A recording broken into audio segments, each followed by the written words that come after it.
अहम खबर शामिल करें। आपको बताएं कि खैबर पख्तूनख्वा से पोलियो का एक और केस सामने आ गया है। कोहट डेरा आदम खेल से 30 माह के बच्चे में पोलियो की तस्दीक हो गई। मुल्क भर में पोलियो केसेस की तादाद 40 हो गई है।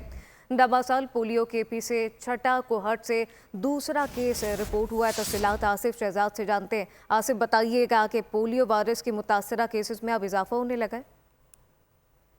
बिल्कुल, देखें, ये खैबर पख्तूनख्वा से पोलियो का एक और केस रिपोर्ट हुआ है, जबकि ये केस सामने आने के बाद ये खैबर पख्तूनख्वा से छठा केस है, जबकि मुल्क का 40वां केस है। खैबर पख्तूनख्वा के तमाम अजला में पोलियो की मुहिम जो है वो बाकायदगी से जारी है, लेकिन इसके बावजूद नवा साल में 6 केसेज आना एक कामयाब प्रक्रिया है।